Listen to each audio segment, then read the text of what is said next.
Okay, so now what we're going to do is we're going to do just like how we did last time. We are going to do both the glazing. Remember last time we did underglazing at the same time as how we were built as when we were building the historical pot.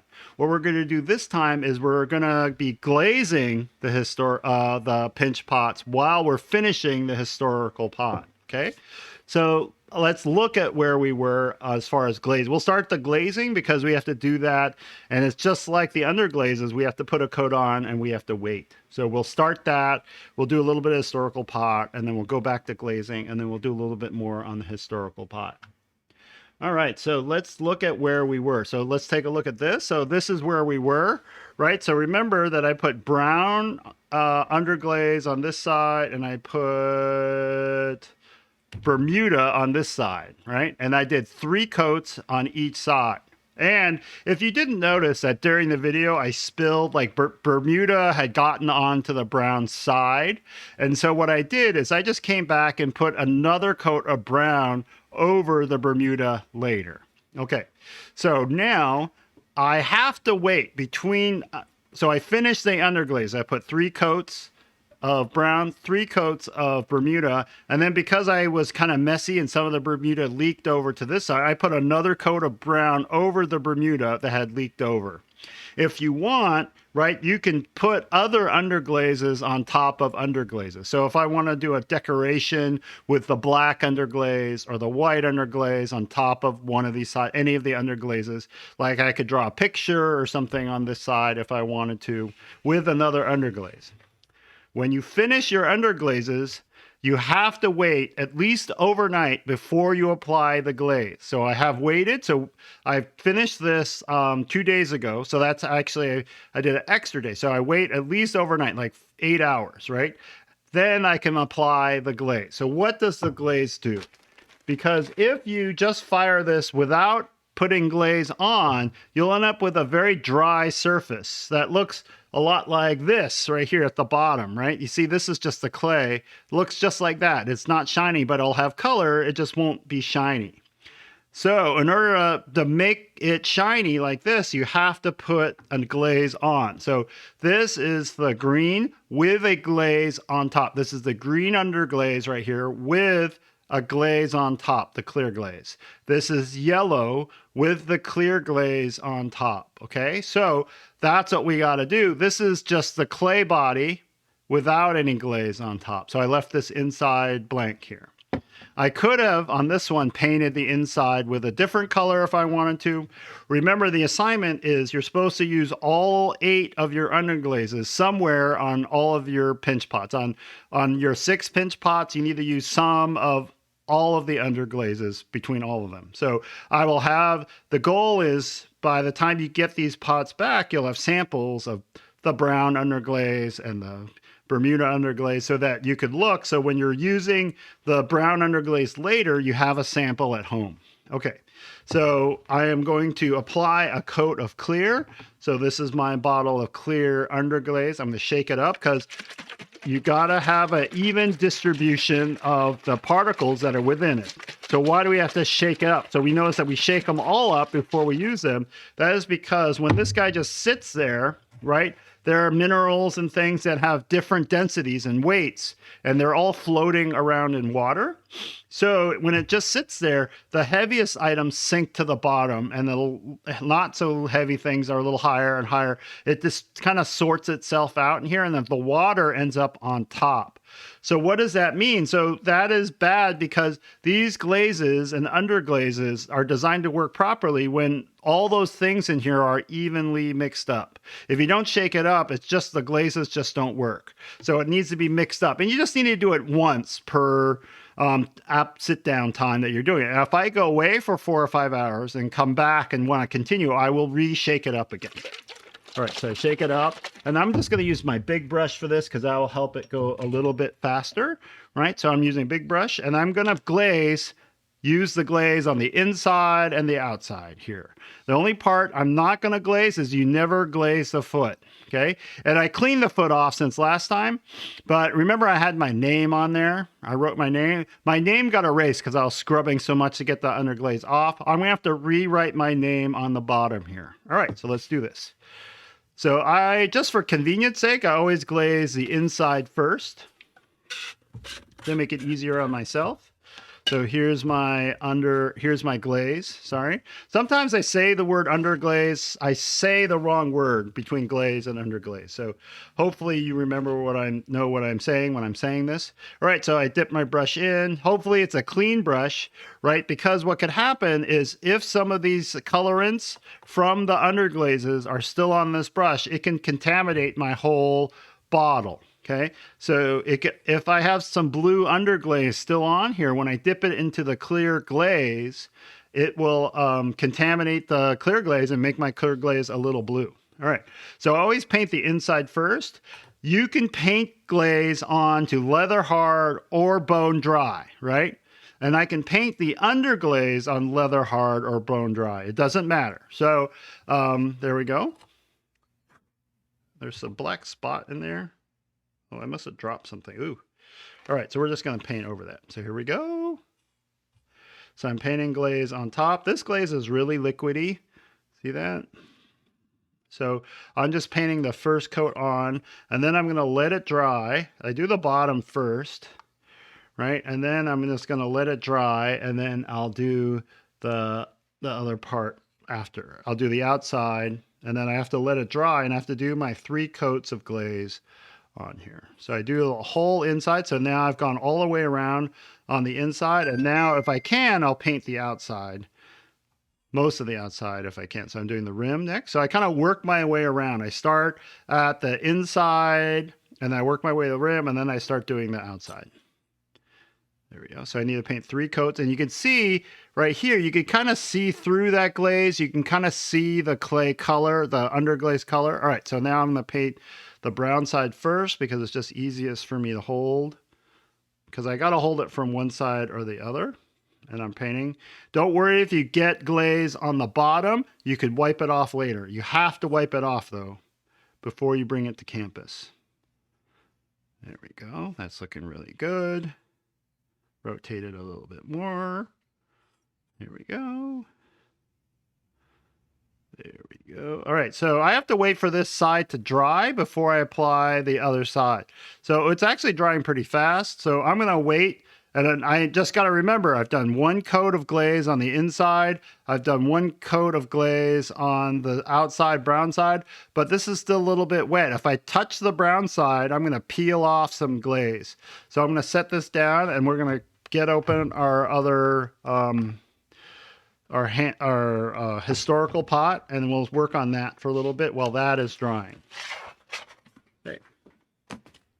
All right, so for you guys will have multiple things to glaze and underglaze. So I would just move on to the next one and start putting glaze on that one. Right, start applying clear glaze onto there. So let me get out my historical pot, and let's just take a look at where we were. And let's take a look. Oh, it's really in there. It's really in there, like way down in this big giant bag. I feel it. I see it. All right, so I guess I can do it like this. So here it is. So I wrapped it up right away, and I haven't opened it up since then. So this is it should be exactly the way it was when we stopped last time. So let's take a look here. So there it is. That's where we were when we stopped last time. So here we go. So I now need to just continue this shape. Ooh, I need to get out my cardboard shape. I got to remember what I did with my cardboard shape. Huh, I lost my little cardboard. Oh, there it is. Got it. So I put my journal away from last class. So here I need to get out my cardboard. So here's my cardboard shape. And now what I'm going to do is just continue this shape going up. So here we go. So I need to continue this shape going up, right? And so we just stopped at where we were last time. This is a good opportunity once again to look at the form, and maybe I can spend some time making this form look better, right? So maybe this part I could just rub it in, because a lot of times you'll see your object now with like fresh eyes. Because last time, you know, I was working on it and it was doing okay, but now that I look at it, maybe you see something that now that needs to be changed. So this is a good time for me to moosh this down a little bit, change the shape. It's still pretty wet, right? It's a lot like the way it was when it went in the bag, but you'll notice that it's stiffened up a little bit because it still dries out a little bit between now and last time. So I'm just kind of smoothing it out some, taking my time. So I want it to look good and happy. Let's do a careful look at how it looks against my old shape here. Oh, goodness. Come on. So I'm trying to make it, ooh.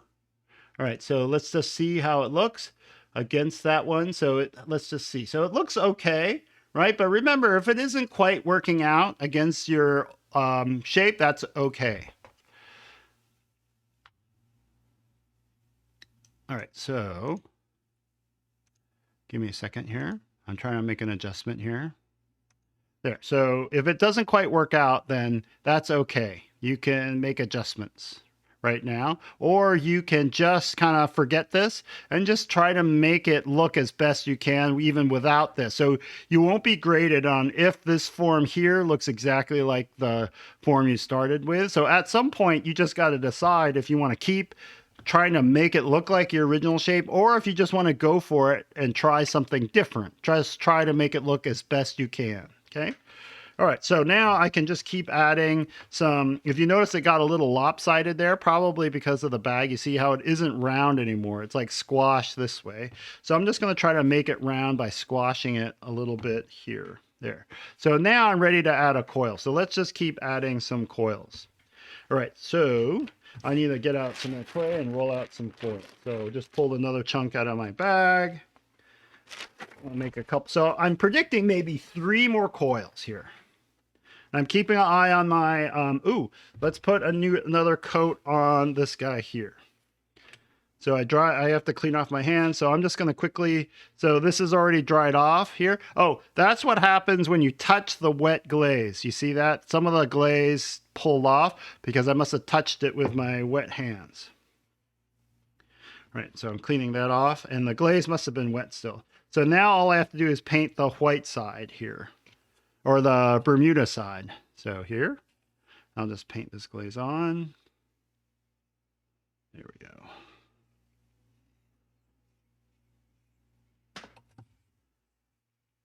So I'll be done with my first coat all the way around here. And then since I pulled some glaze off right there, I'm gonna make sure I apply another layer of glaze to the area.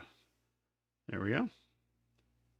All right, so we'll set that aside. So I've completed my first coat of that. So let's go back and make this coil here. So let me clean off my hands again. So I have this towel that's slightly damp always nearby so that I can use that to clean my hands off between when I'm glazing and making a coil. So here, I just do like I did last time. I squeeze, turn, squeeze, turn, squeeze, turn using both hands just to kind of make it into a coil shape pretty quickly. And then I'll use my whole hand again to roll out, going outward like that. So I just keep doing that just to try to make the coil longer. And so you'll see it's getting a little, the coil isn't as thick there. So I can spend some more time trying to thin this part out right here. There we go. So you see how that's looking a little better. You'll also notice that it's not quite round this time, that it's thinner this way and wider this way. That's fine. It doesn't have to be perfectly round, right? We can use a different sort of coil here, but it is bouncing a little bit as I do this. So this coil is starting to get close to the limit of my space that I have. So I'm going to clip it in half and I'll save this half I'll use this half in a minute. So I'll set that aside and I'll come back to that. And then I want to keep going. So remember, I want it for this project. I want it about the size of my index finger or your index finger. Remember that your index fingers are kind of all different sizes. So if you have a huge index finger, you might want to pick a different finger, a smaller finger to judge. Or if you have small fingers, you might want to use your thumb or something like that. here we go. So that's looking pretty good and pretty round and happy. Here we go. And now that's about the right size if we look at it. Good. And then I'm going to take this and I'm just going to put this on a little sheet of paper so I can spin it. Remember, we had a little piece of cardboard last time with it. So that just makes it so it spins around a little easier. And then what we're going to do is now I'm just going to do like we did before. So this is where the last coil ended. I'm going to start by putting this new coil right on there. So here we go. And then what I'm going to do is remember that my form is going outward here. So I'm right about, let's see, measure. I'm right about this high now. I need to make sure that this form goes still outward. I'm exaggerating here, outward. So when I put my coil down, I'm going to put it a little bit on the outside of that coil there. Oh, I forgot. So this is why we have the slip. So if you look in your toolkit, you have one of these combs. Yours might be made out of wood, but you see how it's a little thing with teeth.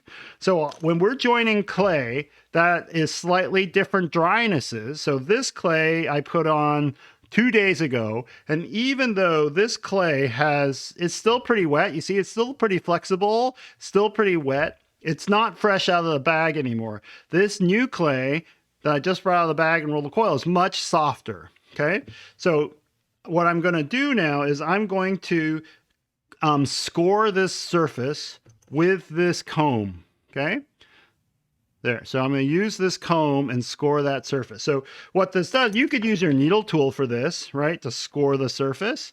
But what happens if you just use your needle tool, it's going to take you 1,000 times of scoring to make that happen. So what I do here, what we're going to do is we just use the comb, because each time I score with a comb, it puts like 10 separate little marks in there. I want to score that whole top surface all the way around like that. You can see it. And then I also kind of want to score that little upward surface there. Right there. I want to score that surface as well. So everything's scored. And then, haha, this is why we made this slip. So this is what we will use to attach clay anytime a clay has dried out a little and we're using a wet clay to attach, or wetter clay to attach, we always add a little layer of this. So we'll score, and then we add a little bit of this. If you do not have any slip made up, or you lost it or something, you could just add water. Water is good, but this slip is way better. So I need another brush, and I'll use this brush and I'll use this slip. I just goober up get this brush loaded up with some of that slip. You see how goopy, it's like really looking really good, goopy and blobby. And then I'm just gonna blob this stuff right onto that surface like that. So the scoring helps it attach. So it's a little bit like why before sometimes you glue two pieces of wood together. If the wood is really smooth, you can sand it. It helps aggravate the surface a little bit, the scoring. This slip just helps attach it a little better. So I might need some of this later. If I attach a handle today, I might need that. So I'm going to leave this out over here. And then I can stick this thing on top. So I want to stick it on a little bit on the outside all the way around. Now, I do not need to use the slip when I come to here, because this clay is wet out of the bag. So I do not need to use this now when it comes around on top of itself, because this clay is really wet, and wet clay loves to stick to itself. It really does. So if you want to add slip in between each one of these layers when it lays on top, you can, but it doesn't really, there isn't that much benefit to that. So let's take a look. So you see how when I added that, I'm trying to follow that form. You see that? So I'm trying to, when I add that layer on, I'm trying to make sure it matches up kinda with my form. Now, after I smooth these together, I can still move it back and forth. So if it isn't quite right, I can change that later. So then I'll start smearing this together just like we did last time. There we go. And because this form now is going outward, it's going to be less stable, right? Because the going inward part goes really fast because it's going in, and so that really strengthens the form. But this form is now going out. That outward things that are hanging out like this, going out, are really unstable. Are more unstable than forms that go in. So here we go. We're just smoothing that together. So I just go once around on the outside, and then here go once around on the outside all the way around. Make sure it's attached really well. The new clay and the old clay are attached really well together. I want to make sure that those get really smushed together really well. So there, I went once around the outside, and it looks messy, but we'll clean that up. And now I'll go once around on the inside here. So here, I'm just going to do this and just do the same thing. So when you're smearing it together, you will notice that this clay here is harder. So here I'm smearing down, but I could also come up and smear like that if I want to, depending on which feels easier at that moment. I think for me, going down right now, so I'm using my index finger. Use whichever finger you want. There, going around and smearing the inside, or yeah, smearing the inside all the way around. All right, so I'm going to do a quick check just to make sure that what I think I got is what I really have. So I'm going to lift it up and take a look at it all the way around. Just do a quick check just to make sure that things aren't going crazy. It looks okay. So even though it looks a little rough, you see it looks really rough right here. I haven't smoothed it up. I'm just going to go ahead and attach another coil. And then I'll work on the form a little bit. Oh, good time to pause and check out to see if I need another layer of glaze. Right, so I have finished my first layer of glaze on the inside and outside. So right now I'm just going to check and see. I'm going to put another layer of glaze on. All right, so here looking at how I did from the first time, you could see that I actually missed a spot there. So I'm going to add some glaze onto there. Make sure I get that spot really good. All right, so this is what we're greenware glazing. What does that mean? So you notice that we're putting the glaze on top of greenware or clay that hasn't been fired. That's what we call greenware. Anything that's greenware is clay that hasn't been fired yet, right? So this clay was bone dry, right? I could be painting this glaze on leather hard, but any clay that hasn't been fired is considered greenware. So we're putting glaze on greenware. Normally, for all the rest of the projects, we will not apply glaze onto greenware. You can do the underglaze on greenware, but from after this project, after we do this one, we'll apply glaze onto greenware. What you'll do is you'll apply glaze, you'll do underglaze work if you want to, because you could also apply underglaze later. But then what you'll do is after you make them, you'll take them to campus and have them bisque fired first, and then you'll pick them up and then you'll apply glaze later. So do not apply glaze on any other project until we talk about that, okay? This is the only time we apply glaze before it's been fired once. All our pots get fired twice. So that's why we have you coming back and forth to campus so much. So here I'm applying glaze now to the outside. So I'm going to turn it a little bit. So the reason why we apply the glaze right now is that this allows us to speed up the process just a little bit. All right, so that's it. So I did about half the outside. I can't hold on to it anymore, so I'm going to set that aside and wait till that dries and do the second half here in a second. So there. All right, so wipe my hands off again and we'll come back to this. So, oh, I got to roll out the next coil. So here. So remember that we're not going to glaze any greenware pots from now on. This is the only time we glaze greenware pots. So greenware, remember, is unfired clay that hasn't been fired yet. There, so I made my coil. If you notice that the coil, once again, isn't round. So this coil is flatter this way and taller this way. You see that? That is okay. And I'll show you how we use it. That works for us. So here I bring my pot back. So since this coil, right, is thinner that way, taller that way, and I'm building going up mainly, what I'm going to do is set it so the long ways is going upwards. I don't want to set it so it's wider. I want to use it so the long ways is going up. I don't have to score this because this is new clay. I'm attaching new clay to new clay. If I had let this out and dry, it out a little bit and this was noticeably harder, right, just a little bit, then I would score it and use my slip. Here, and I just go around here attachy all the way around. There we go. And then, ooh, I feel like it's getting close to the right height. Let's see. So it's almost there. You see that? Oh, let's see here. So it's almost there. I need one more coil to go around. So let me quickly smear this together. Smear, smear, smear. Smear, smear, smear. Oh, I'm blocking your view entirely of what I'm doing. So I guess I'm doing the inside first because it's easier for me to see what's going on here. On the inside, it's harder for me to see the outside, so I'm doing that second this time. It doesn't matter which side you smear together first.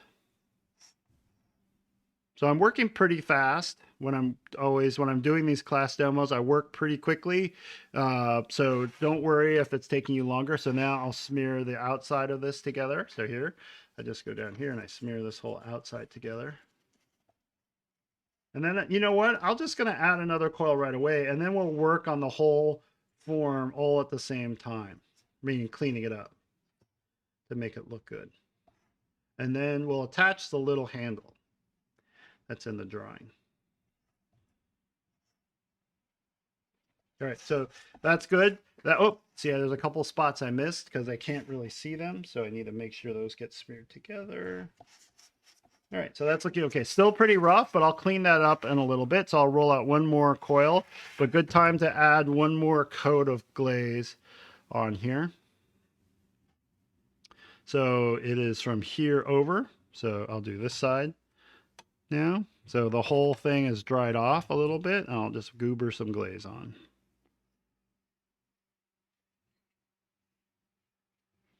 So let's just pretend that this is my third coat just to speed things along, because the third coat just goes on exactly the same way.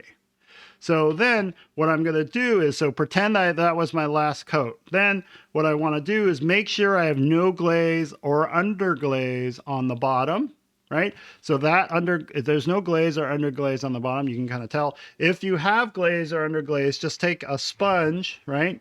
Take a little sponge, wet it down, and then just wipe that off. Let's just clean all that off, right? Because we don't want any glaze or underglaze on the bottom.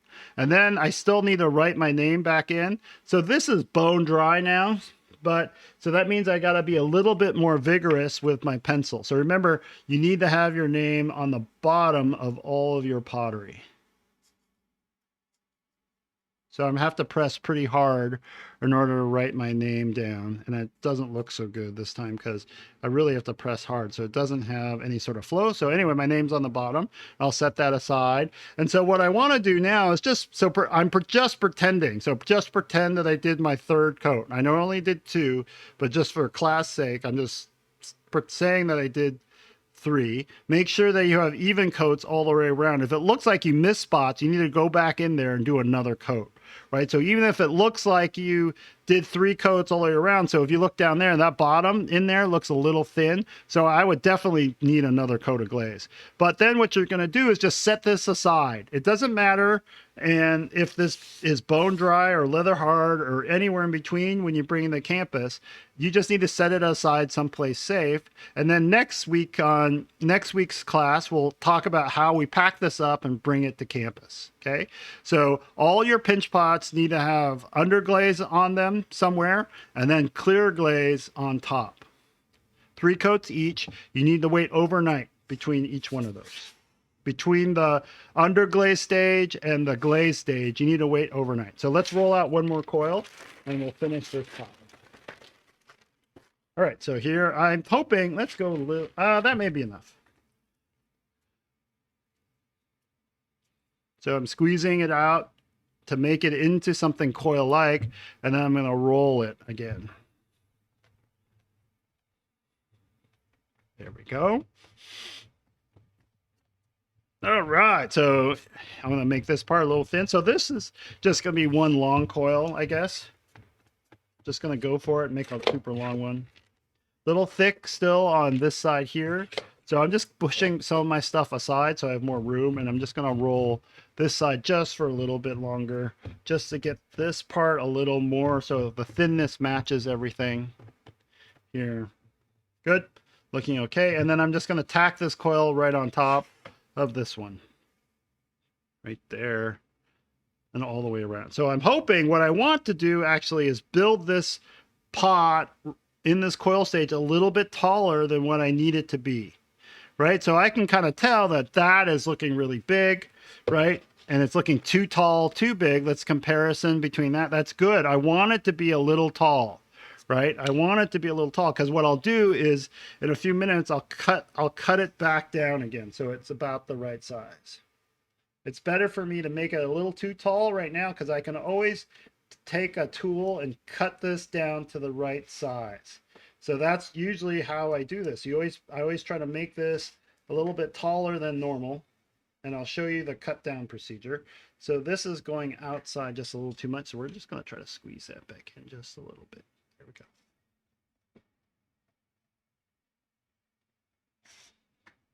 There, and then I'll do the inside here. Goodness.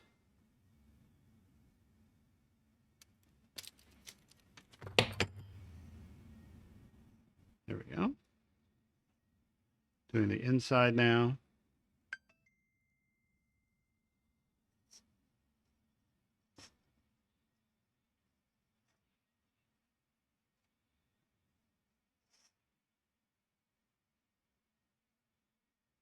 So I just need a little bit more of a coil right here because it's a little short right here on this side. So I'll just roll out a short stubby little coil to fill that little gap in right here. So it's a little short here, so I'm just going to raise this section up. I'm just going to take a smaller piece of clay and just roll it out so it's about the right height, or so make the whole pot that area, because that's the lowest spot right here. And if I make that a little taller, then it'll be a little bit taller all the way around. There, that's good. So I don't think I need it to come all the way out to here because this is a tall spot. I just need to fill that area in right there. And then there we go. And I think I have it tall enough all the way around. We'll see. Then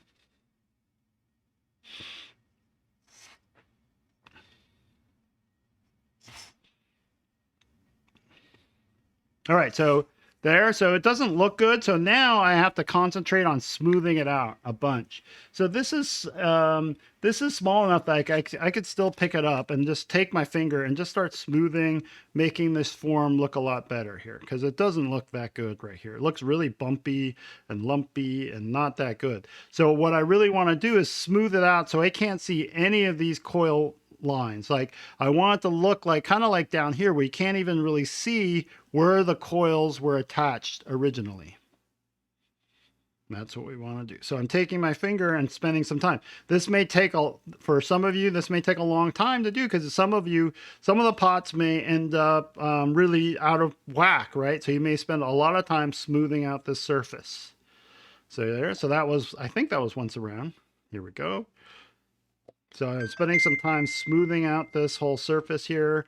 Now I'm going to spend some time smoothing out the inside because the inside doesn't look so good either. So we didn't spend too much time on the inside down here because you can't really see that. You see that? But here, people will be able to see this inside part right here that's around here. So I want that to also look good, right?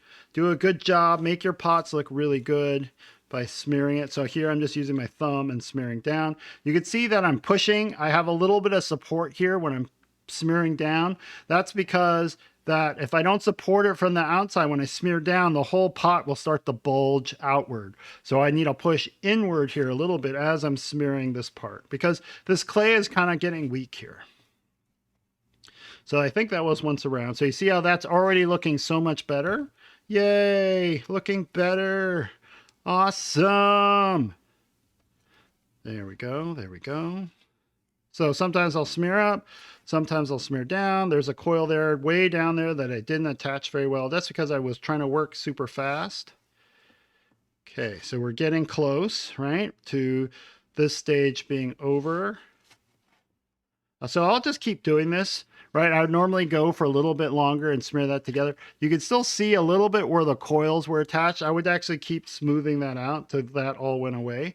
But for just speed's sake, we are gonna take a rib now.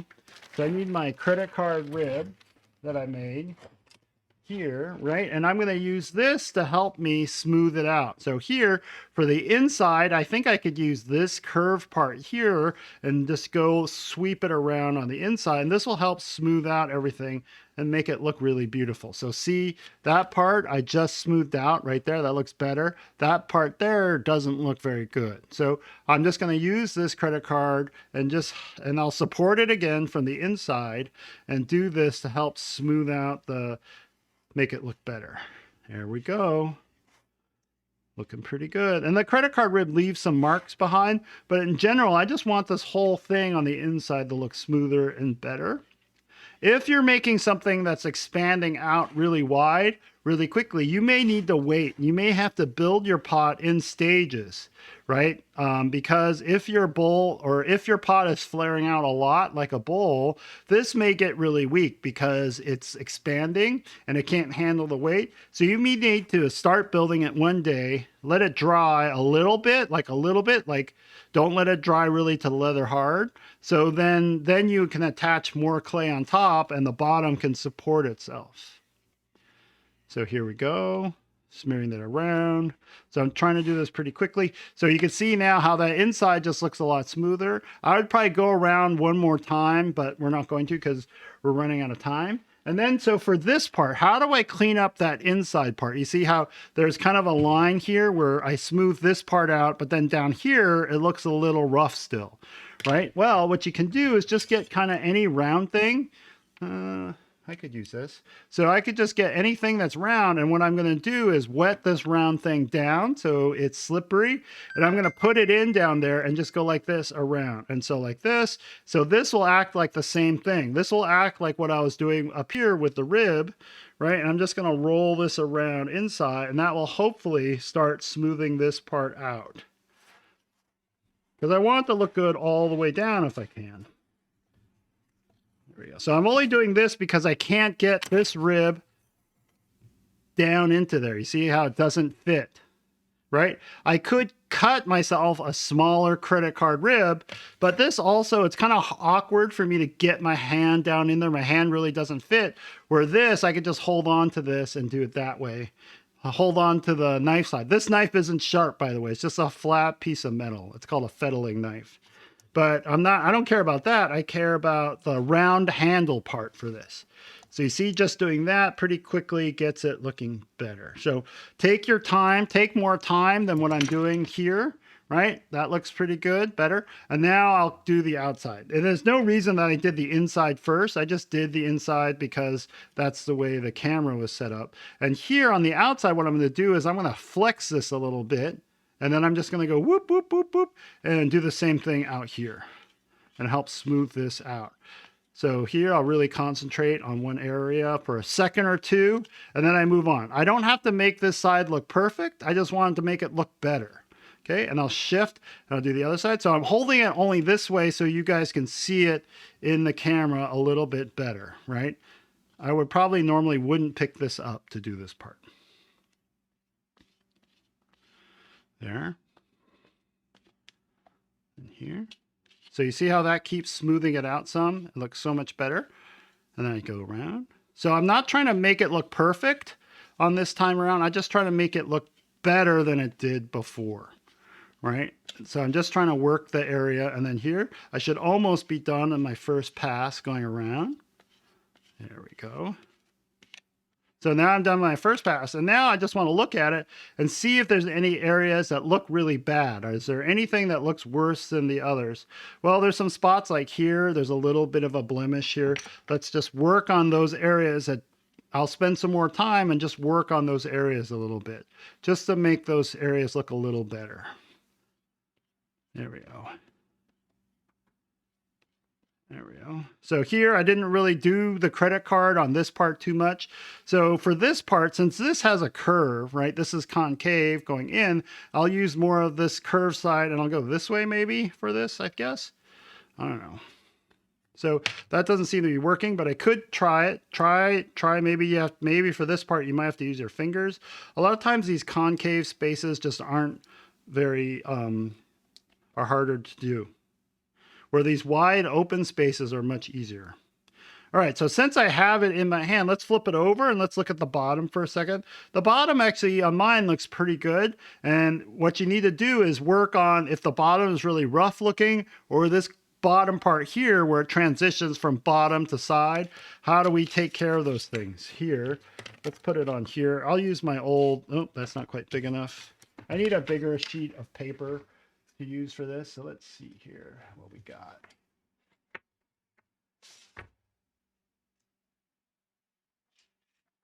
So I'm just going to use a piece of notebook paper so I can slide this around a little bit easier.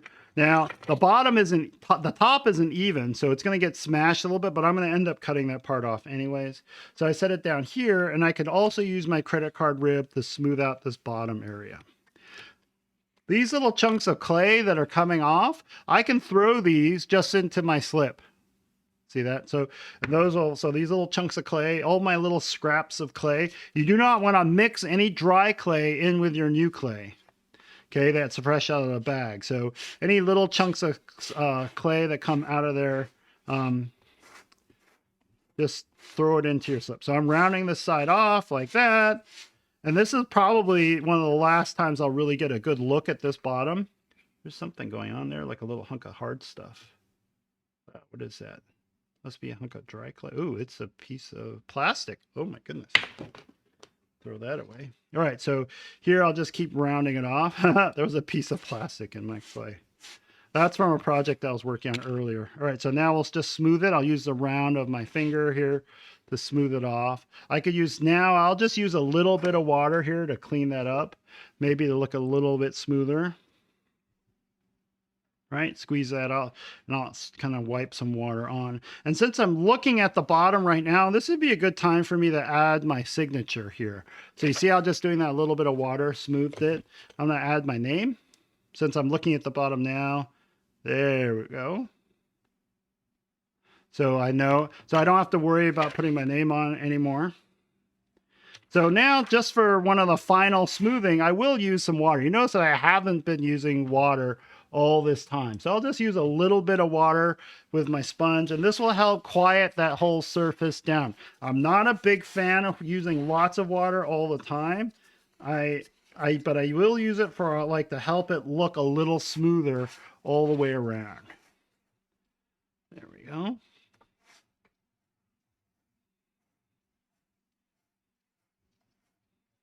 So you notice it's a little bit wobbly.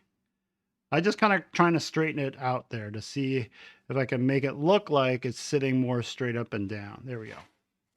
There we go. So now the top is way off, right? You see how the top is like some parts are really high, some parts are really low. So there's a pretty simple way to fix this. So what we're going to do is just take any stick or ruler or anything. So I normally would use a ruler, but this ruler is way too long. I want something a little shorter. For me, I want something a little shorter that isn't as tall, like maybe that. And what I'm going to do is find the lowest part. So I think either here or here is the lowest. I'm going to use a pencil or my needle tool and pinch it like that. You see how I'm pinching them together, and I'm going to hold it at that height, whatever the lowest part is. Let me see if that's the lowest part. That's the lowest part. I think that's the lowest part. Let me pull this off here, and we'll do it this way. So I'm going to sit there, and I'm going to hold this thing against here. So you see with one hand, I'm pinching the pencil against the ruler, and I hold it, and then what I'm going to do is let's choke that up so the ruler and the pencil are closer. There isn't as much length here. So then what I'm going to do is I'm going to hold this, and then I'm going to spin this pot. I'm going to use my pencil to draw a line all the way around. I could use a needle tool for this as well. Then you'll see the line as it comes around the other side. So you see how that will give me a line that's exactly the same height all the way around. So I've already gone past where I started, but I'm just doing it to show you. So you see how that gives me a line that's exactly the same height all the way around. And then I could use my X-Acto knife to cut that line. Okay, so be careful. Remember, sharp And I'm just going to plunge that X-Acto knife in. And then rather than, I'm just going to spin the pot and hold the knife still while I do this. There we go. So this will give me a beautiful cut all the way around and make my pot super even. So I'm just following that line as I go around, and then that will make my pot dun dun dun even. Look at that, baby. That is really even, Steven. That's looking really good. So now I want to round this rim, because usually this rim looks so cut, like just so cut off. So I can pinch it a little bit like this and kind of thin it out a little bit before I round. Now pinching it a little bit like this will make it a little bit uneven, but it'll still be way better than it was before. So what I'm doing is I'm just making this whole top just a little bit thinner all the way around. Like that, you see that? So it's just a little bit thinner. It's not as chunky, because that was a pretty chunky rim. If your rim is already thin, you don't have to do this. So pinching just to make that just a little bit thinner. And then I'm just going to rub it maybe a little bit with my hand. No, that's not working. So what I'm going to do here is maybe use my sponge, wet it down some, and I'm just going to try to make this rim more rounded. So here, let's do that here, where I just take the sponge and I'm just going to go like this, and I kind of make the sponge like into this U shape. You see how there's like a little U shape here where it goes in here and these two sides are down, and I'm going to kind of pinch the rim in that U shape, and I put my fingers on either side, and I'm just going to go back and forth along that area rim. And you see how that's making that rim rounder, smoother, look better. So how you finish your pots are really important. So this is really weak, and so me just putting that pressure down is forcing this rim out. So I don't want that to happen. So here on the outside, I'm going to support it with my other hand. There we go. Do that all the way around. You see, I just go back and forth in one place for a little bit, and then I rotate it again. Back and forth in one place for a little bit, and then I rotate it again. Back and forth. And if this sponge gets all clogged up, right, dip it into the thing, dip it into your water and kind of wash it out. And I kind of squeeze out almost all the water. And then, because I don't want any water like pouring down the outside of this as I do this. So I almost made it all the way around. There's a few spots that I missed. Okay, so that's good enough for now. I think I would maybe just run my finger. So what I'm going to try to do is arc my finger over it like this, and I'm just going to try to run my finger around it too. It's a little bit wet still, so it really just slides back and forth. Ooh, so that rim, you see how beautiful that rim looks, much more finished, right? There's a couple things I still need to do, right? There's this part here. You see that little seam? I would fix that. There's all these little scratches now. I would go back in there and fix all that, right? Just by smoothing all that out. But I think you guys could figure that out. The one thing I haven't done yet, the finishing touch on this for now, is if you look at my original drawing here, right? There's a little, or my original pot, there's like a little handle sticking off right there. I'm going to add that handle into this pot. Okay, so I'm going to add a handle onto here. So how do I do that? Well, that kind of looks like this little stubby little handle. Let's figure out how we're going to do that. So here, what I'm going to do is let's set my pot aside. And then what I'm going to do is I'm just going to take a fresh piece of clay and I'm just going to smash it out like this. Smash it down on my Hardy backer board. And I want it bigger than what I think my handle needs to be. Okay, so there's my clay. I'm just smashing it out with the palm of my hand. So there. And then let's just think. I'm just going to think about what kind of handle I want it to be. So it needs to go against the side of this pot. So the side of the pot's kind of going, if I look at the pot, right?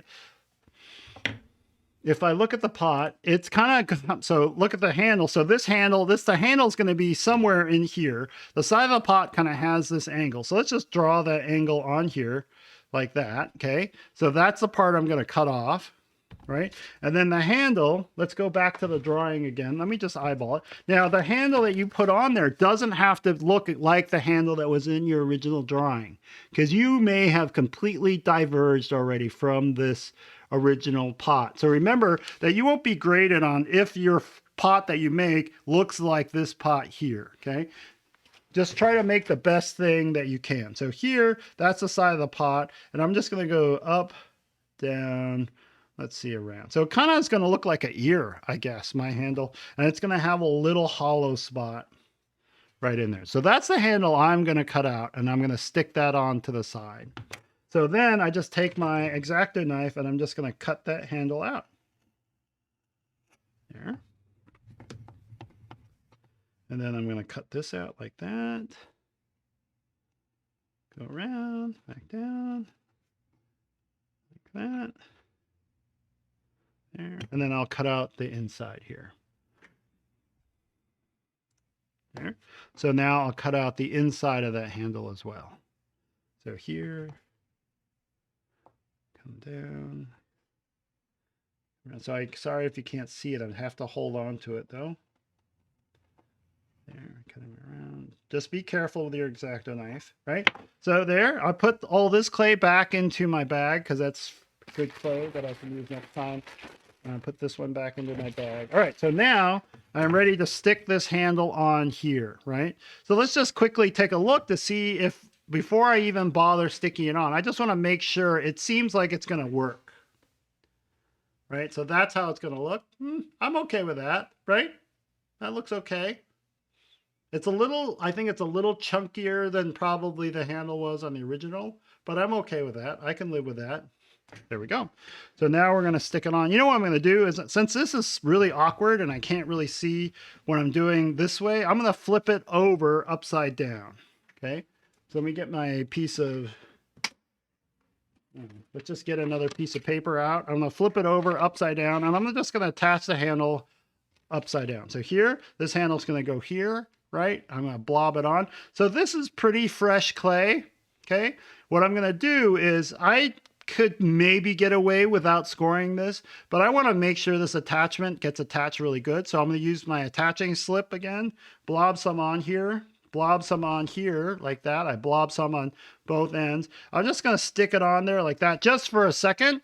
And what I'm going to do is that kind of transfers that slip onto the pot. Then I'm going to pull it off, and you can see the marks, right, where the slip was or got transferred.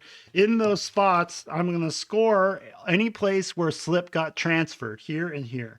I could use my comb, but the comb is too big. It will make too big a mark. So I'm doing the same thing that I would normally do with a comb, except with my needle tool. So I want to score those places up, and then I want to blob some more slip on. Right? You have to do this while the clay is wet or leather hard. I cannot attach clay to clay after it's drier than leather hard. Okay, so if you wait and your pot is bone dry, do not try to attach a handle. If your pot has started, even parts of it have started to look bone dry, do not attach a handle. So I'm also going to score this area here too. There, and I'm going to attach more slip, add more slip on top of that area as well. So here, blob some more here, blob some more there. So I blobbed. Now what I'm going to do is I'm just going to stick this bad boy on. So once again, I'm just doing that like that. Right, so now it's on, and then what I'm going to do is do a little bit of downward pressure against the pot, and then wiggle this back and forth in place. You see that there? I just wiggle it, and you see how slip kind of comes out the side a little bit, and I'll do that, wiggle this, and slip kind of comes out the side a little bit. There we go. So that's looking good, and then hopefully that's enough. But if you need to do a little bit more, you could take some sort of tool here, round thing. So this is round. I'm just going to use this to kind of help smush these edges down. So I'm taking it. So it's kind of like using my finger, except I'm using the round side of this, right? And you could use the round side of a paintbrush there to kind of help stick that down. If you have a round end on the one you made, or you could try to find a round end here, or you could try to use one of the smaller paintbrushes here. Let's try this one, and I could just try to use this like there, and I could just try to clean that up right there. By doing that, I could do that here, kind of just clean up that edge, clean up all the edges all the way around. Right, so now this handle is going to be super fragile, so I don't get to mess around with it. If I bump this handle, once it dries, it's going to break off. So I'm going to do the inside here part of this, right here by coming back. I'm going to do that. So I've gotten all four sides of that handle kind of smeared down. The handle looks a little bit like rough still, right? But now's the time I'll come back here and clean it up. So I use my wet damp sponge. I dip it into the water. And then what I'm going to do is I'm just going to sweep that around and see if I can soften it, because it looks a little bit cookie cutter, like I cut it out. What I want for this handle right here, this handle to have the same kind of curve, right? I put in here. You see how that has a beautiful curve? I think I just want to repeat that curve here, because you see this feels so square. This feels so curved. I'm just going to use this to kind of help soften those edges a bunch. See how the handle's kind of wiggling around still? That's fine, right? So you see just softening up those edges. Now you do not need to put a handle on your pot. My original pot had a handle, and I just want to do it because I just want to show you guys just in case you want to do it yourselves. Okay, so I'm really cleaning. So you see how that handle's starting to get a little bit like that? So it's taking me a while. So maybe what I'll do is I'll do like how I did with this thing. Here, I'll just pinch these corners in just a little bit like that all the way around, just to kind of help speed up the rounding off process. Right, so I'm pinching here to help round this off. So you see that? So now it's looking a little bit more round, just kind of naturally looking, it's just looking a little bit more natural, right? Not so cut out looking. So you see how I rounded those edges just a little bit. Then I'll come back and wipe this down. So if your handle isn't looking good, what I would do is just say scrap it and make another one right away, because it doesn't take you that long. If it isn't looking good by now, it probably isn't ever going to look good, right? So I would just scrap it and start over. You want to attach this handle to as wet of clay as possible. You don't want to put this back in the bag and wait till next week or something to do that. So now I'm trying to round the inside part of the handle too. There. So I'm not going to spend too much time doing, because I think you guys get the point. Just like how I used a round object to do the inside, to smooth out this inside part where I couldn't get my finger, I could use another round object. Let's not use that one because that's a little bit too small. Maybe I'll use the shaft or my needle tool. I'm just going to stick it in there and kind of roll this around a little bit to help get that to look a little bit better. And I'll just keep rounding that off. So you see how much better that handle looks already? I still have a little bit more work to do to get it cleaned up. Once this dries, once this starts to dry, I do not want to mess around with this handle at all. Once it dries, if I move it at all like this, it's going to break off right away. So this is the most fragile part of the pot, this and the rim. But the handle, it's sticking out. So when I take this to campus, I want to make sure that this handle, once it dries, it doesn't bang into anything. Right? So once it dries, it's going to be super fragile. So take it easy with your handles if you're going to attach one. And I could attach a handle anywhere. I could attach a handle on top here, depending on what you want. So it doesn't matter really anymore what your original drawing looks like or what your original pot is. I could attach a handle on the rim if I want to by just adding a coil, and I would smear it down, smear it down. I could attach one on the outside like that. Anything you want to do, like to make your pot look as best as it can. So here I could attach a handle on the side. Ooh, look at that. Like, that's a pretty interesting handle. Like, it kind of looks like if I stuck two of those on, right? So I'm just brainstorming here on different ideas, right? So I'm rolling out two separate little handles here. So let's just see how it looks, right? If I stuck two of those guys on, it looks like it's like a little pot and it has a little attitude. Like, it's like, come on, man, right?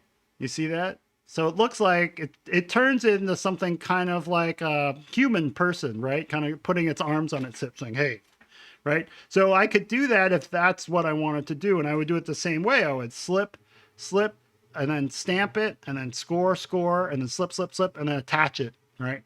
Just like how I did the other one. Okay, so then what you're going to do is we're not going to put underglaze on this now. We are just going to take it to campus later and bisque it, okay? So this will hopefully have it finished by this weekend, everyone, and then you can take this to campus next week. It could be leather hard. It could be bone dry when you bring it to campus. Do not have to put underglaze on this guy. You definitely do not need to put glaze on this guy. Do not put underglaze, only underglaze if you really, really want to, but we can put underglaze on it later. definitely do not glaze this. The only pots that we want to glaze for right now are my pinch pots. Okay. Are there any questions?